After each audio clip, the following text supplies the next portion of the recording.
patio. We're not best because we're biggest because we're best. Brooklyn Center, Burnsville, Minnetonka, or North St. Paul. Call any one of our 4 easy locations today.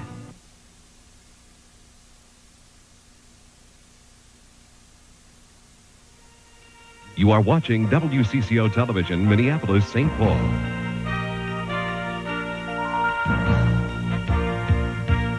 All today's news with Mike Walcher, Debbie Ely. Dr. Walt Lyons has weather. Tom Hanneman has sports. And now, this is the Weekend Report. Good afternoon, everyone. The cleanup has begun at Eagle Lake in northwest central Minnesota, where last night a deadly tornado ripped through a vacation area.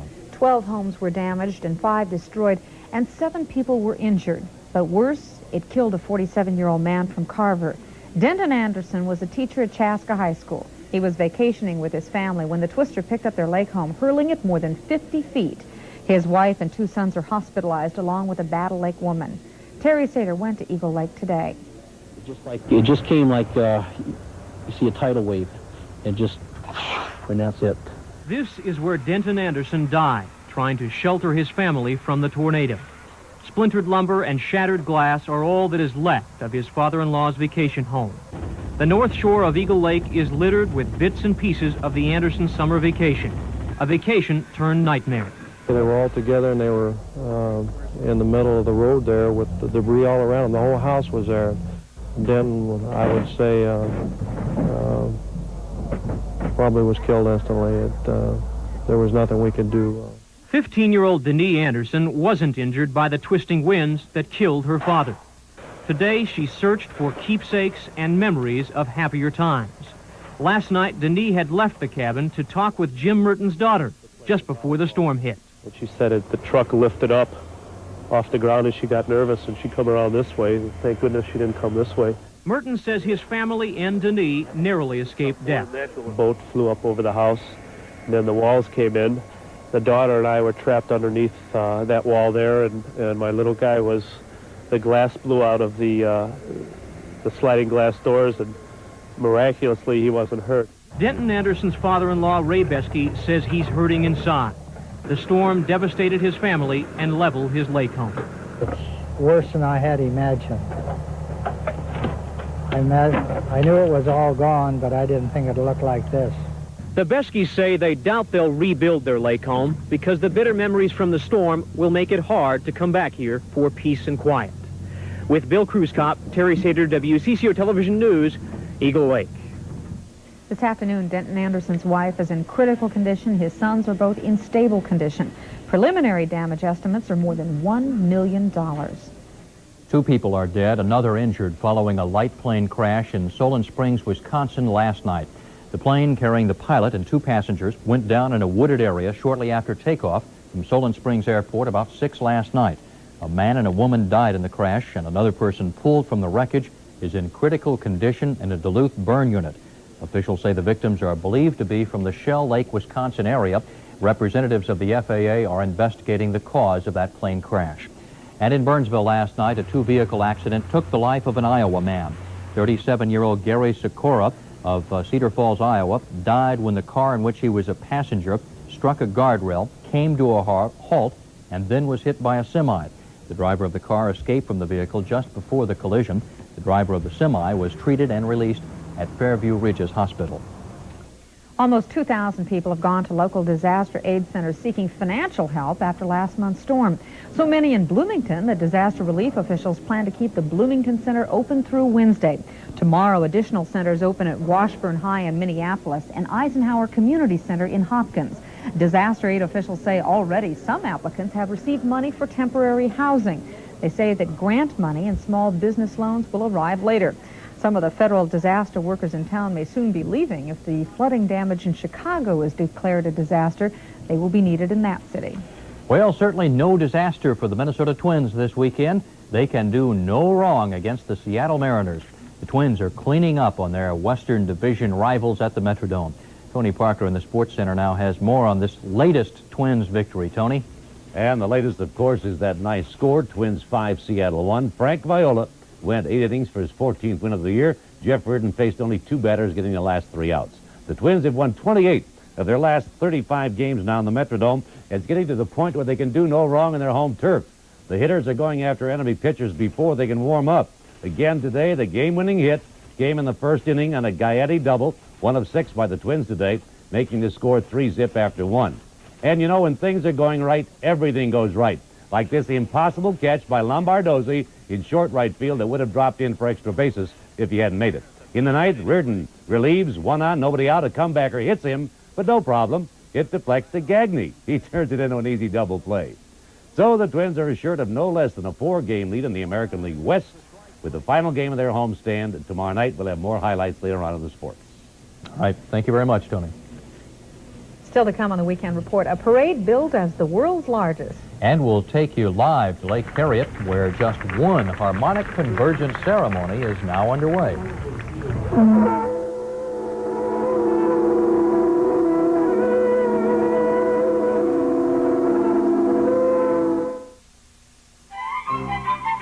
This is a hamburger, getting hard and dry, because it's cooking on a flame that's too high. At Hardee's, we make our quarter-pound hamburgers at a lower temperature, so they cook up thicker, succulent, full of natural juices, and the flavor doesn't go up in smoke. Hardee's, we're out to win you over. This is a utility pump from Knox, and this is the Atlantic Ocean. Let's see what happens when we put them together.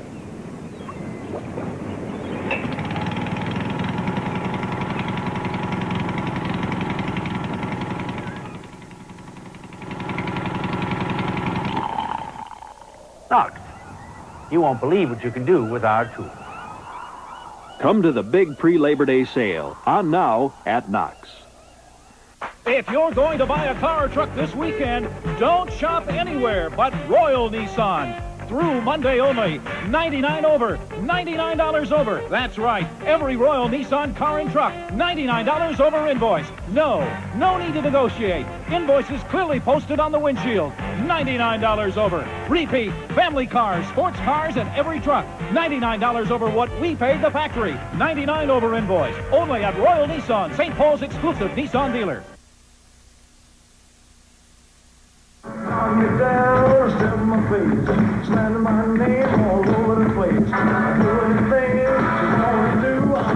It was 10 years ago today that the King passed away. Thousands of people across the country are paying tribute to Elvis Presley on this anniversary. Within the next few minutes, Twin Cityans will combine a tribute to the rock and roll star with a fundraiser for muscular dystrophy.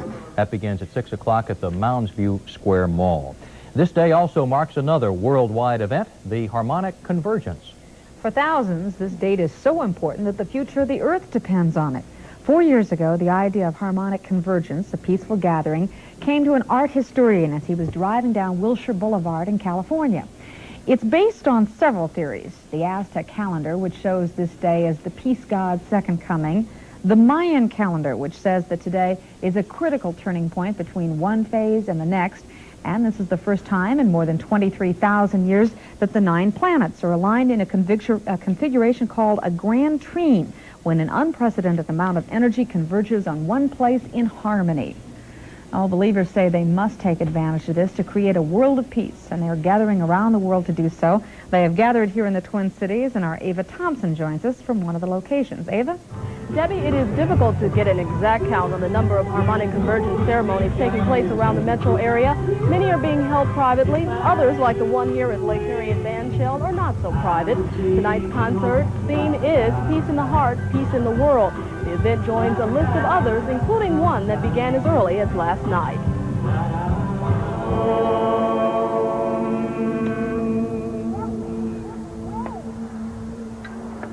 We call forth enlightenment to our sacred planet now. About 200 people came to this farm in Ember Grove Heights to observe Harmonic Convergence. According to the founding father of the 2-day world event, if enough people hold hands, hum, and chant, they can shift the world from a path of destruction onto a path of peace. This family came because they wanted to be with other people who share their hope for world harmony.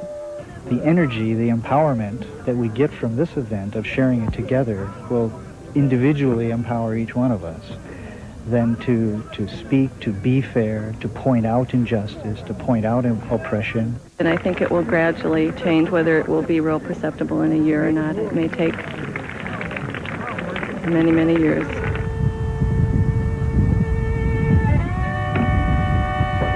If harmonic convergence fails, the theory says the end of the world could be as close as the year 2012. But many of the peace lovers here say they don't necessarily accept that deadline. They see these ceremonies, many of them Native American rituals, as just another way to relieve some of the daily stresses of life. It's so relaxing. It's calm. I'm an Aquarian. It's the dawning of the age of Aquarius is what they say, I guess. Now, some of the people you saw there did spend last night on the farm despite the rains. The event ends tomorrow at sundown. Back to you, Mike and Debbie. I guess all I can say is interesting. Thank you, Eva. Thousands of Twin Cityans today helped celebrate the cultural diversity of the Minneapolis West Bank area. The annual West Bank Cedar Fest drew crowds of attractions such as dancers, live bands, and even a marching guitar orchestra.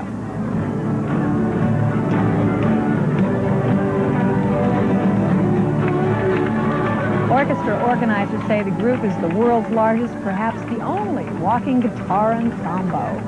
And another Minneapolis community came together today at 46th and Chicago Avenue. The annual McRae Park and Recreation Center Heyday festivities included barbecues, bake sales, and bluegrass music. And among the items still to come on the Weekend Report, Walt's look at the weather for the coming week, a check on how the strikers' fundraising effort is progressing, and the Dino Cicerelli Family Fun Day.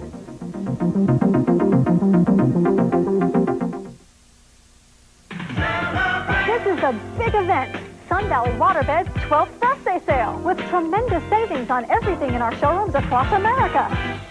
Take an overnight vacation in a gorgeous oak bed from $199, solid wood bookcase bed from $129, or a new black lacquer bed from $399. Plus, buy a designer comforter for $69 and we'll give you a satin sheet set free.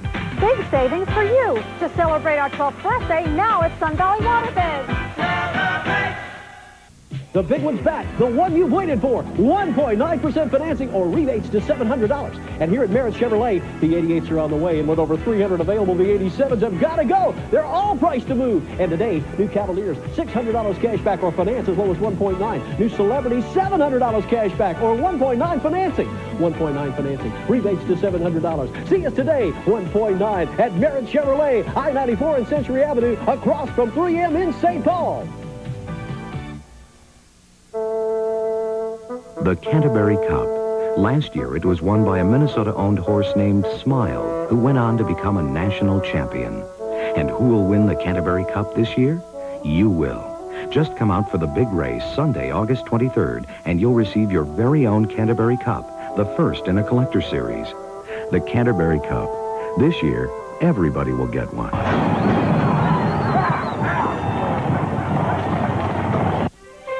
These airwaves belong to the public. So what we do is very simply give the public an opportunity to use the airwaves that belong to them in the first place. We think that the audience for what we do has been out there all the time, and we were the first ones to come along and give it to them. This is not a right, it's a privilege, and we'll never take it for granted.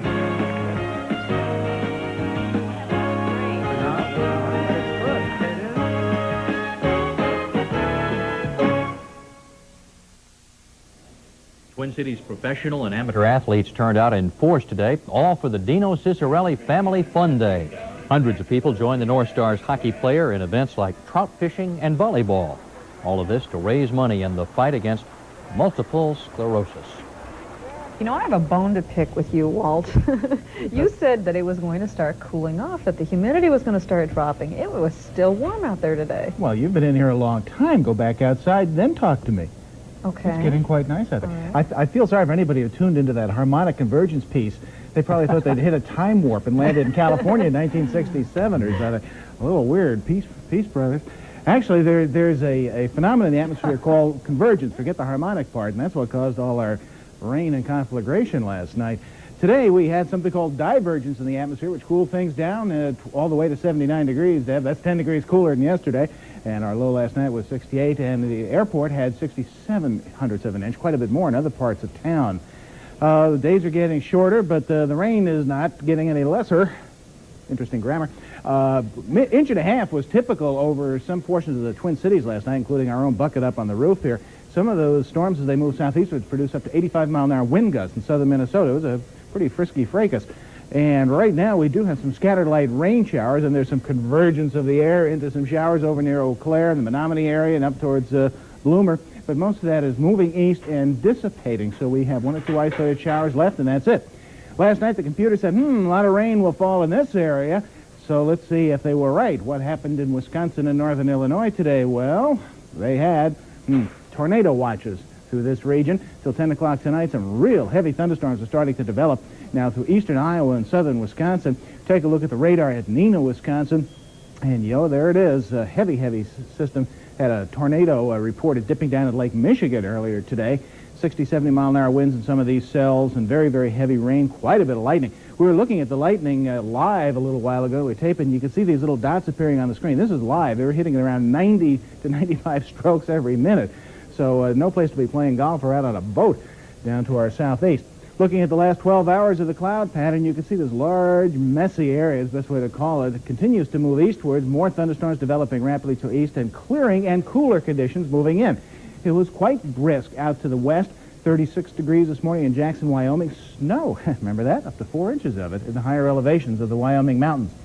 Today, high pressure dominates the area, as it will tomorrow, but it's what we call a dirty high. A lot of clouds and some showers will break out. Temperatures definitely cooler, upper 60s to 70s to lower 80s through Minnesota on Monday. The dew points will be quite a bit lower, as they were today, Debbie. And if you were at it this afternoon at the Wood Lake Nature Reserve, I think you would find it's really quite pleasant. It is sunny for the most part, 79 degrees. The dew point, which yesterday was 75, at this time is now down to 63. The humidity has dropped to 58%. The winds are west-northwest at 17, and the barometer's 29, 72, and rising.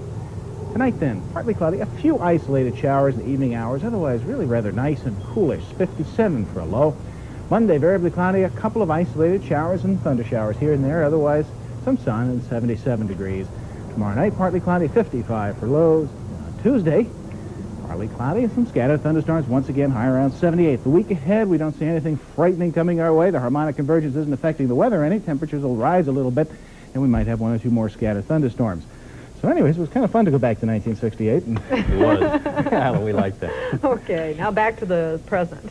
The Minnesota Strikers still need at least $170,000 to play this coming season, and they have only a few days left to raise it.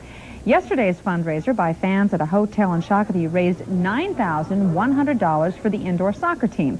Well, this afternoon, the Strikers office estimates that it has raised about $330,000. They've received $230,000 from pledges and $100,000 from salary concessions by the players. The Strikers say Super America kicked in $30,000 yesterday, but no other corporate sponsors have come forward this weekend. Well, let's hope they make it. Twins, boy, they don't need any SOS. They're just pounding on Seattle. And they're doing it early. Again today, early knockout punch. Good. First inning. Why waste time? They wiped them out today again. We'll talk about that and other stuff in a minute. Here, Caleb. The biggest news round these parts is Pepperidge Farm's new American collection. Big, generous cookies, simply bursting with lumpy, bumpy personality. Whopping chunks of rich chocolate and nuts are hidden beneath each lump and bump. My favorites are the Chesapeake and the Sausalito. Hey, they've got more personality than most folks we know. Here at Towsley Ford and Towsley Subaru, our hail damage sale continues. We sold hundreds of the over 800 cars and trucks damaged by hail. And still hundreds more to sell, new and used. Don't let this chance slip by. A little hail damage means a lot of money saved for you. Hail damage prices plus 1.9% financing. And factory cash back up to $1,500. Hail damage prices are clearly marked on everything at Towsley Ford and Towsley Subaru, White Bear Lake. You're working on your American dream, 'cause you want it to last forever. And if something is starting to show the years, you want to make it better. Give your home new Anderson windows, 'cause when it comes to your home, nothing but the best will do. Come home to quality, come home to Anderson. Available at Pem Millwork, Hiawatha Lumber, Window Warehouse, and Southside Lumber Company.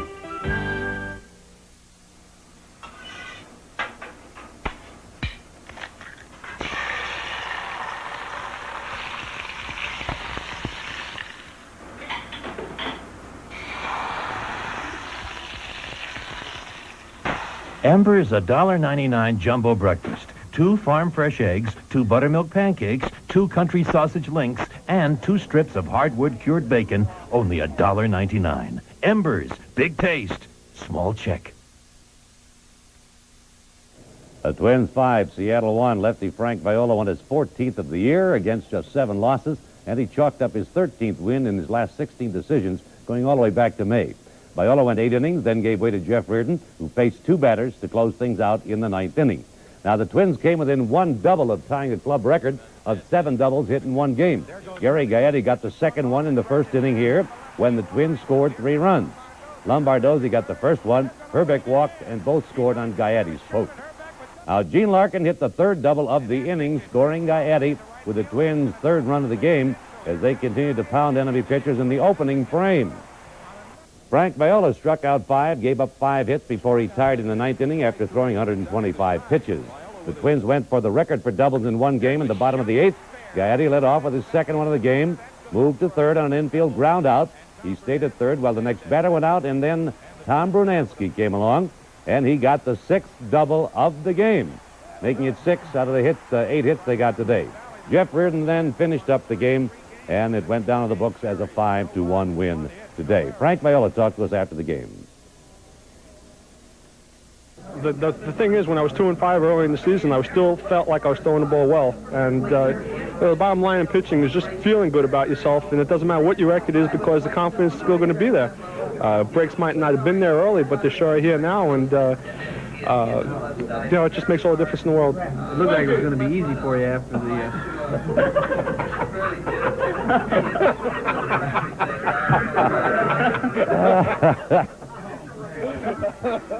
Isn't it fun to win, folks? Frankie getting the pie today. He was the winning pitcher. Okay, let's take a look at all the scores in the American League. In the 7th inning, Oakland leads California 7-6. Detroit beat Kansas City and helped the Twins there 10-6. Toronto 6, the White Sox 4. Cleveland shut out the Yankees. It was Boston 12, Texas 2. And Paul Molitor got his 31st game of hitting. His hitting streak still alive. They beat Baltimore 6-3, Milwaukee did. The Oakland A's are known for their power, but it was the Angels who used the long ball early today in Anaheim. Jack Howell's 2-run blast here in the 3rd off Steve Ontiveros, and that was in the 3rd inning of that game, which still is not completed. And Paul Molitor used some of his power today in Baltimore, a double to right field in the 3rd that helped keep that hitting streak alive. He now has hit in 31 consecutive games. In the National League, Philadelphia beat St. Louis 4-3. And they were in the football preseason, so we got a football score here. The Mets 23, the Cubs 10. Montreal beat Pittsburgh 10-7. Cincinnati over San Diego in a shutout. L.A. San Francisco scoreless in the 6th. And Houston beat Atlanta today by the score of 6-2. Well, the New York Mets avoided a sweep of the Cubans today in grand fashion. Darryl Strawberry's opposite field homer helped the Mets clobber the Twins 23-10. Strawberry 4 extra base hits today as he went for the double cycle. You know, in the preseason of football, almost all coaches have a bit of Frankenstein in them. They want to experiment with the unknown, namely the rookies, of course, while giving the veterans a taste of a real conflict and a real game. The Vikings had mixed reviews after losing to New Orleans last night, 23-17. The Mets looked good on offense early. Wade Wilson completed 9 of 15 for 139 yards and 2 touchdowns. This strike to Anthony Carter, then coming up a TD to Leo Lewis. At halftime, the Vikings had built a 17-3 lead. We've got such great skill people. Give us time to throw and catch the ball. That's the whole key. So they did a fine job up front. But the defense was another matter in the second half, especially the Saints' opening drive. Dalton Hillard went through 3 Vikings, and you can't say they weren't warned. This was the most important series of the game, that they would come out of the locker room and their coach would be raising hell with them about their sloppy play, and then the local people were all fired up, and if we stopped that drive, that we'd take the wind out of their sails and we could win the game. And And they went right down and scored and controlled the ball for 7.5 minutes or something like that. That was a disappointment. We go out there to win football games. There's some things we could have done. We could have made a field goal at least, or made a touchdown down there on that one drive. But we had some young people in the ball game. We played rookie quarterbacks 2.5 quarters. We played rookie tackles in a long time, which is almost unheard of for a first game to even do that. And Game 2 in the preseason next Saturday here against Indianapolis. Channel 4 will do the game. All right, better result. Thank you very much, Tony. We'll be back tonight at 10 o'clock. Have a good evening. The Channel 4 editorial on the need for a new park at Lake Minnetonka. Ron Henry. Notice, if you will, how at City Lakes the entire shoreline is open to the public. Everyone is welcome. While at suburban Lake Minnetonka, nearly the opposite is true. On these shores, privacy is the general rule. The difference in circumstance, of course, is that the city lakes are surrounded by parks, because years ago, someone with great vision set land aside for public use and enjoyment. Yet even those dreamers couldn't imagine the growth of population into what then was only rural countryside. So, planners passed up earlier opportunities to establish a large park here, before Lake Minnetonka became one of the area's most popular recreation sites. What we have instead are a couple of publicly owned islands and a few small municipal parks, like this one of just 3 acres in Mound. But it's not too late to correct this short-sightedness. A few large parcels of land with beautiful vistas of Lake Minnetonka have recently been identified for development of a major regional park. It's an idea we strongly endorse. The Hennepin Park Reserve District wants to purchase about 300 acres connecting Halstead and Smithtown Bays. One side is heavily forested.